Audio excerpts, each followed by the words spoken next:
Que Dieu vous bénisse. Nous passons désormais au point de presse prophétique. Nous vous prions d'être attentifs. Nous prions votre attention.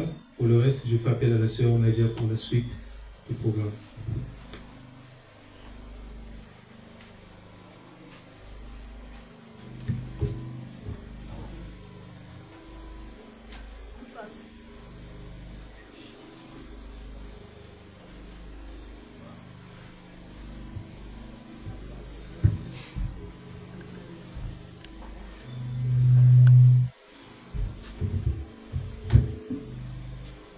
Nous passons au point de bref prophétique en commémoration au 2e anniversaire de la guerre Israël et le Proche-Orient. J'invite alors le bureau des communications du prophète, sœur Père, directrice des communications, pour l'ouverture d'un communiqué en lien avec le point de presse prophétique. Sous vos acclamations, s'il vous plaît.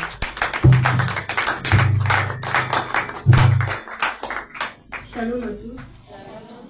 Nous vous souhaitons la bienvenue à ce point de presse prophétique exceptionnel organisé en ce jour significatif, marquant le 2e anniversaire du déclenchement du conflit de Sukkot, une guerre dont l'impact dans la bande de Gaza continue de résonner à travers les nations et dans le cœur de l'Église. Alors que nous totalisons aujourd'hui 2 ans de dévastation et de bouleversement géopolitique, nous recevons dans quelques instants la parole prophétique du prophète Joseph, qui interviendra pendant 15 minutes pour apporter un éclairage spirituel et stratégique sur la situation actuelle du conflit, ses implications dans le monde des nations et les répercussions pour le corps de Christ. Ce moment vise à éveiller l'intelligence spirituelle du peuple de Dieu, car la guerre visible cache souvent une guerre invisible. Quelques questions ciblées ont également été préparées pour faciliter notre compréhension des Écritures à la lumière des événements récents. Que Dieu vous bénisse.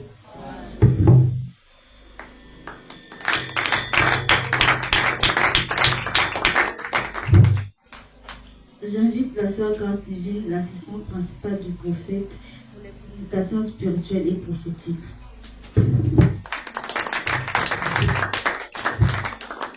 Que la paix soit avec vous. Ce jour du 7 octobre 2025 marque une commémoration prophétique solennelle en lien direct avec l'accomplissement d'une parole annoncée sous la guerre de Sukkot et dont nous célébrons aujourd'hui avec crainte l'anniversaire du 7 octobre. D'une mémoire prophétique fermement établie, nous rappelons que le prophète Joseph avait reçu dès 2015 et à nouveau en 2018 une révélation du temps de jugement et de conflit majeur déclenché à la date du 7 octobre, à laquelle l'attaque meurtrière du Hamas contre Israël s'est produite en 2023, correspondant précisément à un signe céleste rare précédé d'une super lune bleue. 2 années se sont écoulées depuis le déclenchement de cette guerre sanglante, selon le calendrier terrestre. Cela, de temps d'être un simple intervalle, marque une transition prophétique et appelle les nations à prendre garde. Ce conflit était prédit, annoncé et se vérifie avec une haute précision temporelle. Ce signe manifeste confirme que Dieu continue d'accomplir ses plans dans les temps des nations et que les prophéties ne dorment point. Que le Seigneur vous bénisse. Amen.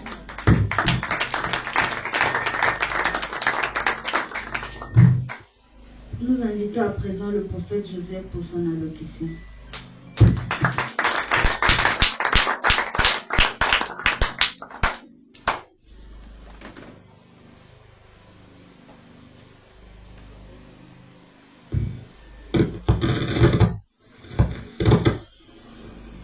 Que la paix soit avec tout le monde.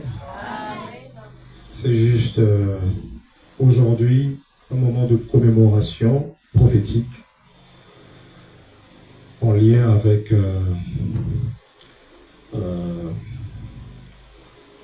l'actualité d'Israël et du Proche-Orient.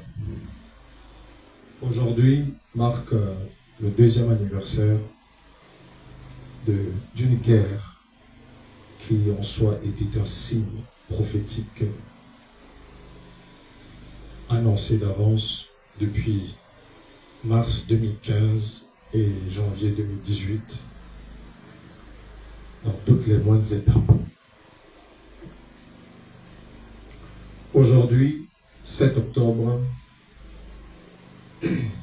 avait eu lieu une attaque terrible,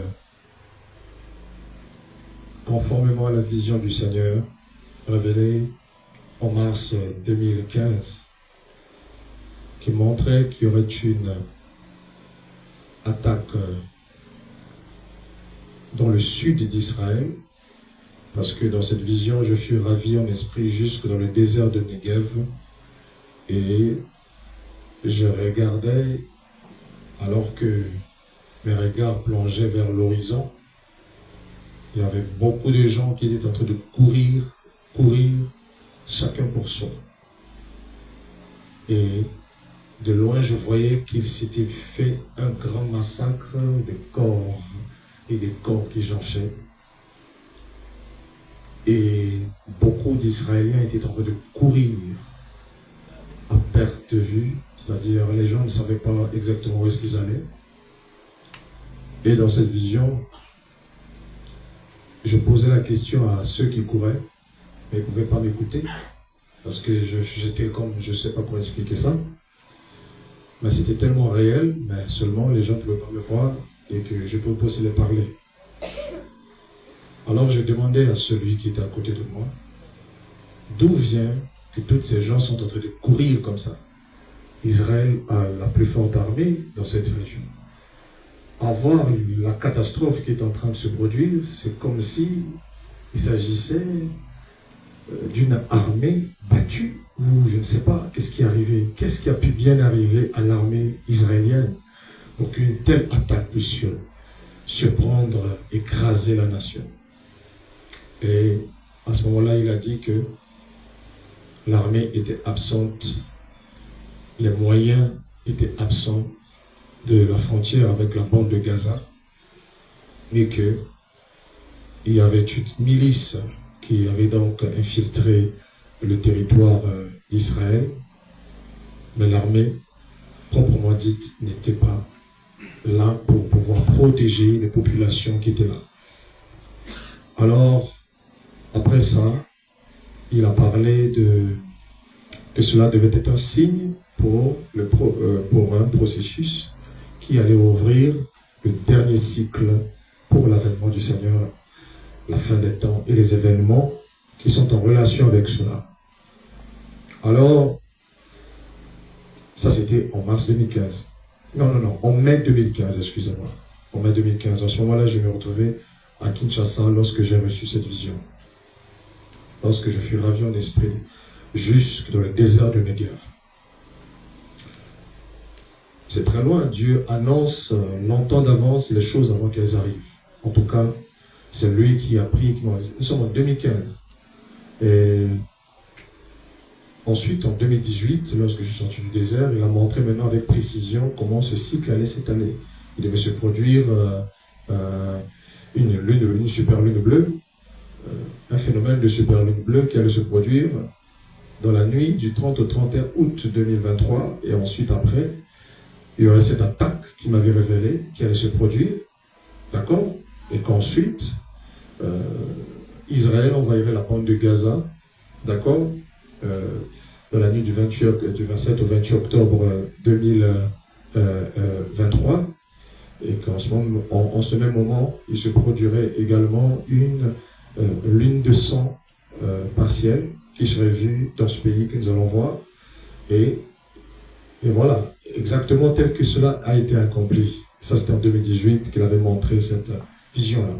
Et donc, nous voyons que en ce moment même, nous sommes en train de commémorer les 2 ans de l'accomplissement prophétique de cet événement-là. Parce que la parole de l'Éternel, lorsqu'elle m'a été adressée pour la toute première fois, elle touchait sur Israël et sur les nations et sur le cycle des événements qui devraient... et ces événements étaient avec des dates, c'était des événements terrestres, c'était des événements célestes, et aucun d'eux n'a fait défaut. En tout cas, Amen. Et il n'y avait aucun moyen pour moi personnellement de connaître ou de savoir ou de voir naturellement ces choses. Amen. C'était l'action de Jésus-Christ lui-même par rapport à ça. Et donc, le 7 octobre, Israël a été attaqué. Ils ont subi le plus grand massacre que les Juifs n'ont jamais subi depuis la Seconde Guerre mondiale, lorsque Hitler avait massacré 6 millions de Juifs, etc. Là, c'était le plus grand massacre jamais perpétré contre les Juifs, et cela dans leur propre terre, alors qu'ils sont déjà indépendants et qu'ils ont l'armée la plus forte de toute la région. Autrement dit, lorsque Dieu montre quelque chose, peu importe combien est-ce que vous êtes fort, cette chose va s'accomplir. Et donc, pourquoi le Seigneur nous a révélé cela? C'est parce que le monde doit comprendre que c'est le processus du jour du Seigneur qui commence, et que lorsque Dieu annonce ces choses avec précision comme ça, ce n'est pas juste pour faire le drôle. Amen.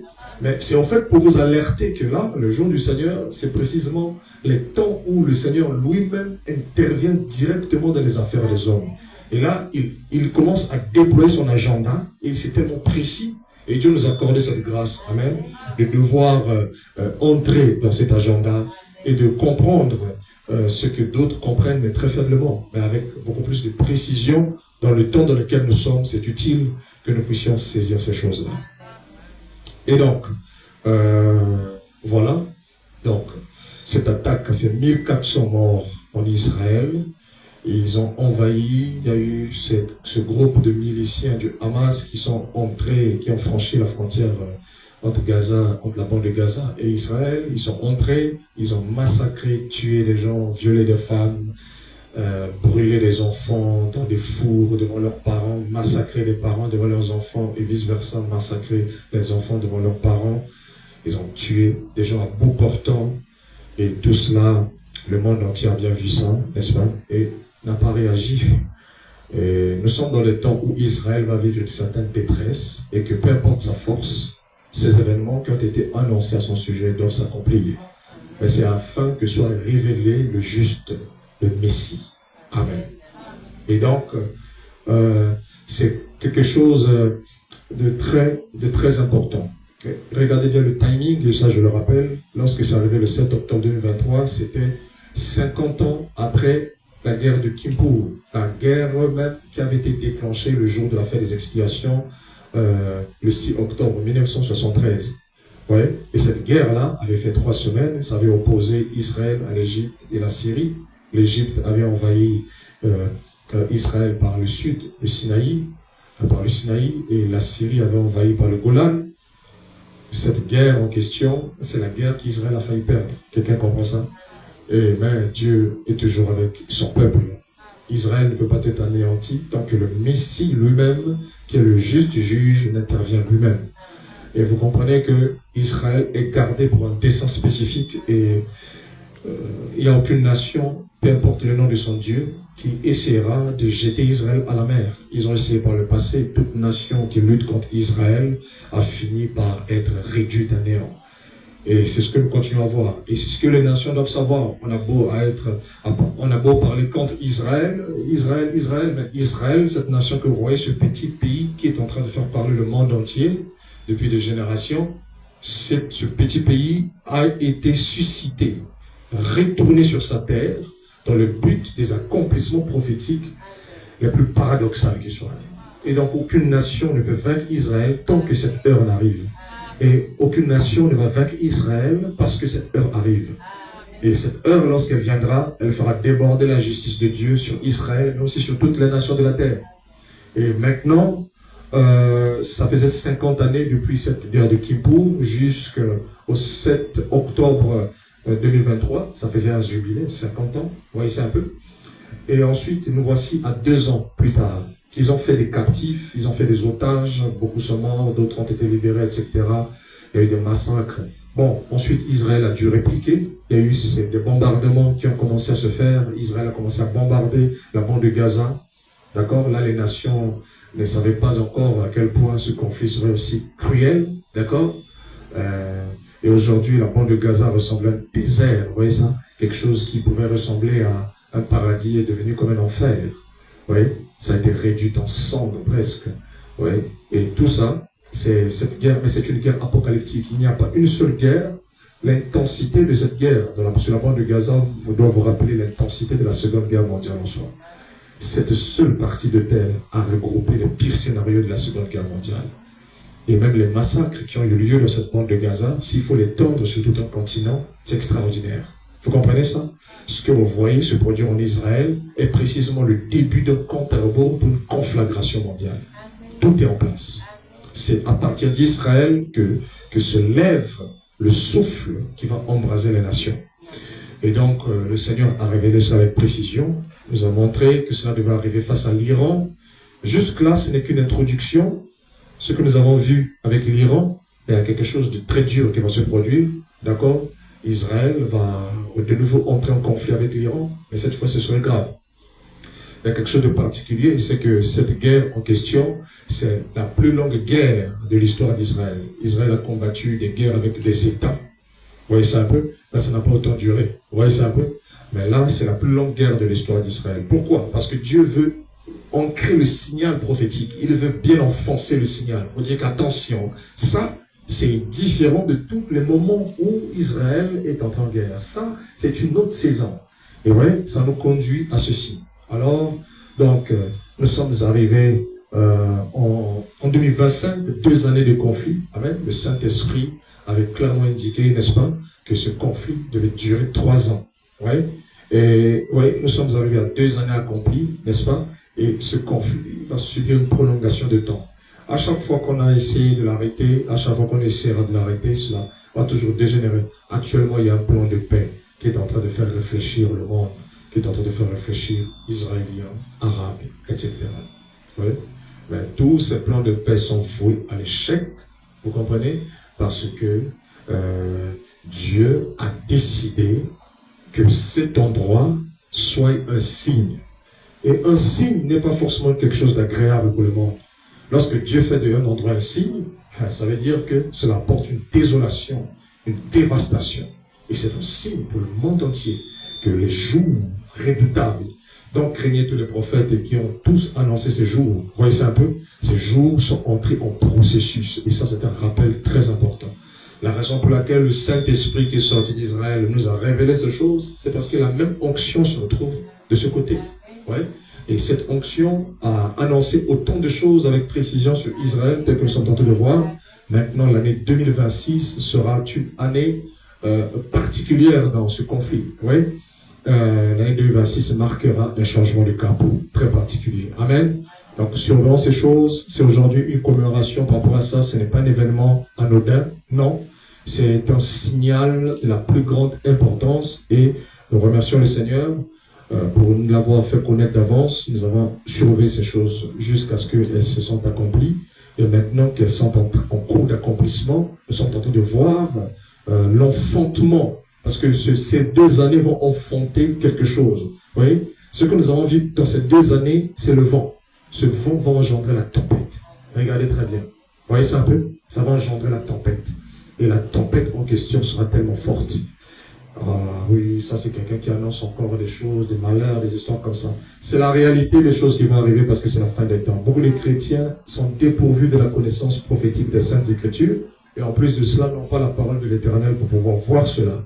Mais le Saint-Esprit est en train de parler de nouveau à cette génération. Que voilà, nous sommes arrivés à l'accomplissement des temps. Qu'est-ce qui le prouve? Je vais vous dire exactement ce qui va se passer. Et il montre, il déploie cela. Alors nous comprenons que nous sommes arrivés réellement à la jonction. Amen. Que Dieu vous bénisse.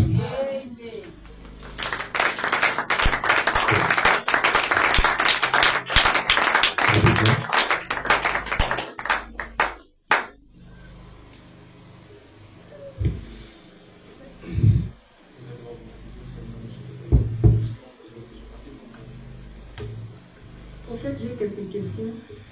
Première, après 2 ans de conflit, que révèle l'Éternel au sujet de la justice divine et du sang versé à Gaza? À propos de cela, Dieu a une justice qui est tout à fait différente de celle des hommes. Il faut le savoir. Beaucoup de gens se plaignent à Gaza. Gaza, ça fait près de 70 000 morts, vous savez. Près de 70 000 morts dans cette guerre. Vous avez des destructions qu'on ne peut pas encore comparer à n'importe quel théâtre de conflit. Sinon, il faut retourner à la Seconde Guerre mondiale. Ouais. Où est Dieu? Est-ce que Dieu existe? Non, Dieu existe, mais est-ce que vous n'êtes pas de taille pour évaluer la justice divine? Les Saintes Écritures ont annoncé, n'est-ce pas, que dans les derniers jours, Israël exercera la vengeance de l'Éternel contre ses ennemis et qu'il écrasera ses ennemis et que ce soit une vengeance de l'Éternel. Ce que nous sommes en train de voir qu'Israël est en train de faire et qui est en train de changer la configuration du Moyen-Orient, d'accord? C'est un signal prophétique très fort qui est même connecté à l'Apocalypse. Ce n'est pas encore le moment où nous allons parler de cela, mais je laisse parfois présager certaines choses. Il y a une justice divine, mais cette justice divine, dans les Saintes Écritures, a annoncé exactement ce que Israël est en train de faire. Et cette même justice divine montre aussi que Israël souffrira pour ce qu'il est en train de faire. Et donc, l'équation est équilibrée. Maintenant, le temps vient où tout cela va s'arrêter. Oui, ça va s'arrêter. Il y aura un vent de calme, ça va revenir. Le sang. Mais ce sont les signes des temps. Oui. Au lieu que les nations font tout pour marcher contre Israël dans le monde entier. Et c'est ce que je dis toujours. En France, il y a des marches. En Angleterre, il y a des marches. Partout dans le monde, il y a des marches contre Israël. Ces marches qui se font dans le monde entier sont un signal que toutes ces nations vont connaître un bouleversement similaire. Écoutez très bien ce que j'ai en train de vous dire. En ce jour-là, ils marcheront pas contre Israël, mais ils marcheront contre eux-mêmes. Vous voyez, c'est un peu. Et ça sera terrible. Ce qui se passe à Gaza va juste s'étendre dans le monde entier au bout de ces quelques 5 années qui vont se développer. Vous voyez, c'est un peu. Et ensuite, il y aura encore 5 années, jusqu'aux environs de 2029, 2030. Et ensuite, je ne vais pas parler de façon trop précise, mais vous comprenez, j'ai déjà parlé de certaines choses. Ce que vous voyez à Gaza est un cycle de destruction qui va s'étendre dans le monde. Alors à ce moment-là, vous allez comprendre que lorsque vous êtes face à un adversaire, vous êtes prêt à tout. Ce que vous reprochez à Israël, c'est ce que vous allez faire contre votre ennemi, et c'est ce que vous allez sentir aussi que votre ennemi va vous faire. Et inutile de le faire. Le monde est en train de faire des marches réclamant justice. Croyez au Seigneur Jésus-Christ, répentez-vous, les temps sont accomplis. Le royaume de Dieu est à la porte. C'est inutile de lutter contre Israël, parce que Dieu lutte pour Israël. Quiconque lutte contre Israël est sous la malédiction. Et je vous dis que toutes ces nations seront frappées de la colère de Dieu et que nous n'avons jamais encore vu depuis le commencement du monde. Et tout ce que nous voyons à Gaza, cette chose va s'étendre. Mais donnez encore un peu de temps. C'est pourquoi la justice divine arrivera selon le terme de Dieu, pas selon ce que les hommes pensent de bien, de bon. Non, Dieu a sa propre façon de voir les choses. Et il a façon de faire les choses. Amen. Bien sûr, toutes ces âmes qui meurent, ils vont quelque part. Et ensuite, ils ont leur temps. Le jour du jugement dernier, Dieu fera la balance pour eux. Oui, hein? Maintenant, ne parlez pas de justice divine, si ce n'est que par les Saintes Écritures. Et ensuite, les mêmes Saintes Écritures ont annoncé ce qui est en train de se passer. Amen. Donc c'est un peu ça. La seconde question. Quelle corrélation prophétique voyez-vous entre les nations qui soutiennent le conflit et les paroles bibliques sur les alliances finales? Vous dites. Quelle corrélation prophétique voyez-vous entre les nations qui soutiennent le conflit et les paroles bibliques sur les alliances finales? Eh bien, ça c'est déjà une réponse. Hein. Vous pouvez passer à la troisième question, je crois. C'est déjà la réponse. Les alliances, ça c'est l'alliance de la fin. Tout ce qui est en train de se produire. Oui. Passez à notre question, s'il vous plaît. Quel sera le rôle du peuple de Dieu à venir dans le processus de reconstruction spirituelle ou matérielle après la guerre? Bien, cette guerre n'a d'abord pas vocation d'être totalement guérie, même si elle va se suspendre. Le peuple de Dieu doit voir cela comme un signal, tout simplement, et surveiller juste Israël. Selon les Écritures, Gaza sera détruite et tous les périmètres soient réduits en cendres. C'est ce que nous sommes en train de voir. Ouais. Et c'est ce qui se passe et c'est ce qui va être accompli. Merci, prophète. Je cède la parole au frère Tony.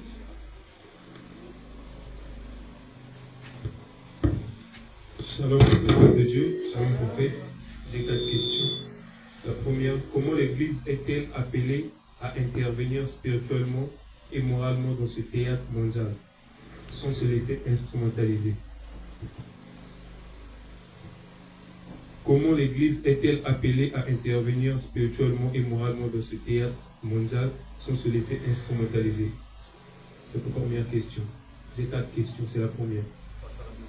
La deuxième, dans quelle mesure la destruction massive des infrastructures à Gaza est-elle un signe des temps et que demande Dieu aux nations? Bien. Alors, regardez.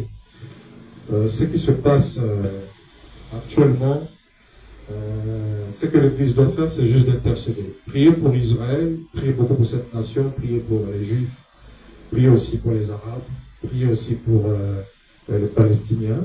D'accord? Ah oui, c'est aussi ce que les chrétiens ne veulent pas trop dire. Hein. On dit juste prions pour Israël, mais priez aussi pour la Palestine. D'accord. Prions pour la Palestine.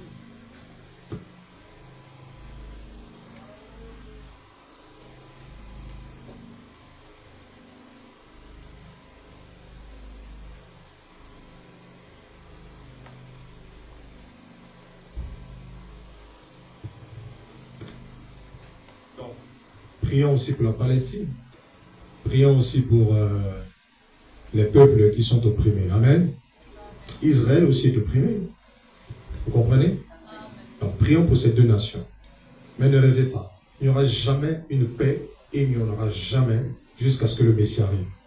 Il y aura des semblants, des accords, des semblants d'accords qui vont avoir lieu. Mais il n'y aura jamais de paix tant que le Messie n'arrive et l'Église doit prier pour ça. Et maintenant, il y a actuellement un chef d'État qui se prend pour le Messie de part et qui veut juste arrêter toutes les guerres. C'est exactement ce que l'Écriture a dit de ce qu'il va faire. Et beaucoup de gens ne comprennent point que le mystère est en train juste de se dérouler devant eux. C'est le Messie qui arrêtera toutes les guerres, c'est pas Donald Trump. Que Dieu vous choisisse. Et Donald Trump sera écarté. Oui? Et le monde entier va croupir dans un vent tel que nous n'avons pas encore vu. Donc, c'est un peu ça ce que doit faire l'Église. Les destructions qui se font, comme je l'ai dit, ce n'est qu'un exemple de tout ce qui va se faire dans le monde entier lorsque les 4 vents seront bientôt relâchés.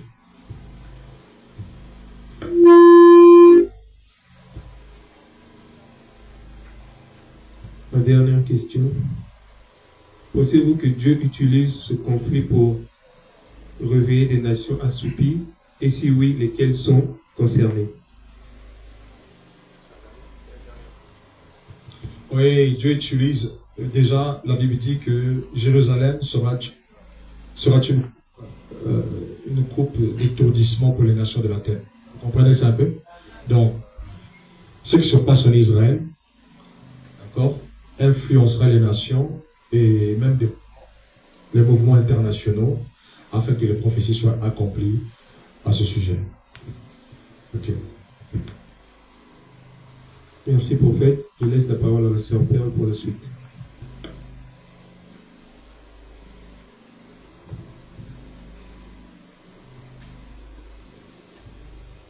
Quelles sont les vérités prophétiques que beaucoup ignorent face à cette crise? Que vous direz ce soir? C'est connecté directement aux événements de l'Apocalypse. Que celui qui voit cette guerre en train de se dérouler puisse lire, dès l'instant que voit cette guerre, que celui qui lise fasse très attention. Vous comprenez ça? Oui, c'est directement connecté à ça. Et maintenant, ça pourrait faire l'objet d'un grand exposé, mais nous n'avons pas le temps. Je cède la parole à la sœur Grâce Divine. La pasteur, j'ai 3 questions. Prophète, au regard des prophéties, que pensez-vous du plan de paix de Donald Trump sur la fin du conflit à Gaza entre Israël et le Hamas? Cela pourrait-il aboutir ou devenir un autre problème après? Oui, comme je l'ai dit, ce plan en question, c'est un plan. Je laisse les politiciens juger entre eux de ce que c'est que ce plan, si c'est bien ou c'est mauvais pour eux. Je sais déjà que c'est très mal pour Israël. C'est très mal pour Israël.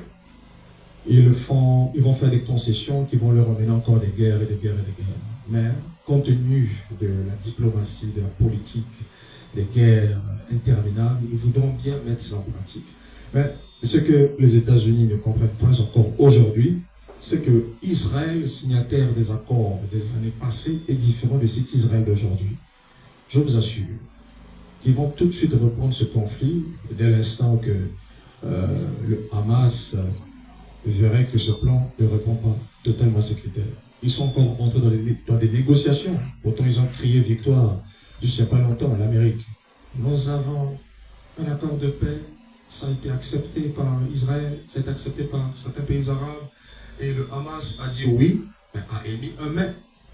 Mais ils se sont déjà proclamés comme des vainqueurs sur ce plan. Eh bien, c'est dans l'ordre des choses que l'Amérique puisse brandir la diplomatie de cette façon. Mais cela est précurseur d'une explosion.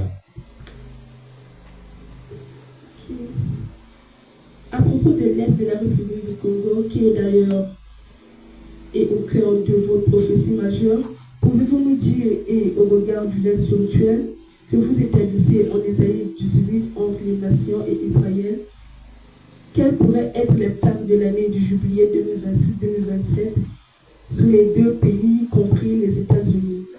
Pourrait-on assister à une libération des territoires dans cette région? L'année 2025 sera une année marqueur, une année décisive pour la libération des terres sous occupation de la rébellion à l'est de la République du Congo. Ceci est associé à l'année du jubilé. Mais ce jubilé pour cette nation-là, comme aussi pour Israël, s'étend sur 3 années. Ça va de 2026 à l'année 2028. Et je n'ai pas le temps de vous expliquer tout ça, mais je crois qu'on reviendra sur ces points. Mais retenez bien ce que je viens de dire, c'est ainsi dit le Seigneur. Alors, la RDC récupérera totalement l'intégrité de son territoire. Ça, c'est clair, ça va arriver. Et qu'est-ce qui va créer l'envoi? Ça, c'est une explosion volcanique. Ce sera la première des choses qui va arriver juste avant qu'on puisse arriver à ça. Ensuite, vous aurez un mouvement qui va se mettre en place. Le Rwanda sera contraint de quitter, mais contraint pas par la diplomatie, par la force. Il y aura donc cette guerre entre la République démocratique du Congo et le Rwanda, d'accord? Mais ça sera quelque chose qui va pas mettre du temps, ça sera quelque chose d'éclair. Mais Dieu a prévu quelque chose pour mettre en déroute toutes ces forces là-bas, d'accord? Il y aura d'abord cette chose qui va se produire à l'Est, une explosion volcanique qui va bouleverser même la politique, le système économique, le système social, le système politique même de toute cette région de l'Est de la République démocratique du Congo. Ça va désorganiser totalement ce qui se fait là-bas. Ensuite, ça frayera la voie. Oui, ça frayera la voie pour que la RDC puisse récupérer cette terre. Maintenant, Dieu va les accomplir exactement comme il pense qu'il va les accomplir. Ok, ma dernière question est celle-ci. Prophète, y a-t-il un lien entre le compte à rebours lévitique du jubilé et ces 70 semaines de Daniel? Aussi, pouvez-vous nous dire les 7 années finales de la tribulation inclus dans les cycles de 49 ans du compte à rebours du jubilé? Loin de ça, je crois que nous aurons une session où nous allons parler de tout ça. Mais c'est pas tout de suite que je vais parler, exposer sur tout ça. C'est vraiment un développement qui est très long. Mais il faut bien déjà le savoir, nous sommes rentrés dans un cycle de jubilé. D'accord? Et ce cycle de jubilé en question a bien des mystères qu'il faut bien découvrir de long large. Je crois qu'on aura des bons moments sur ça. Mais je ne crois pas aussi que ce serait cette année que je vais encore en reparler. Mais l'année prochaine donnera vraiment la voix sur tout ça.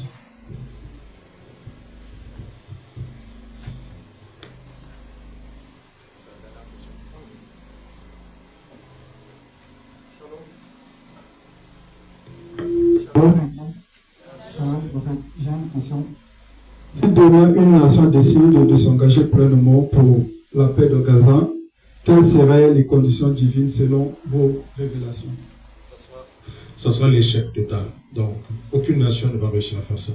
Il n'y aura qu'un seul qui va faire semblant de réussir. Et celui-ci qui est actuellement au pouvoir semble vraiment remplir ce critère.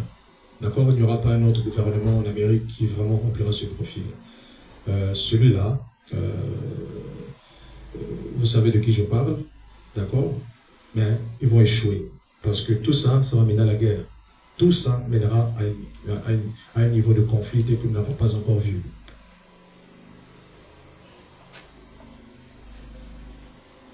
Ok, donc nous avons terminé, je crois qu'il n'y a plus de questions. Est-ce qu'il y a une autre question quelque part? Oui. C'est qui?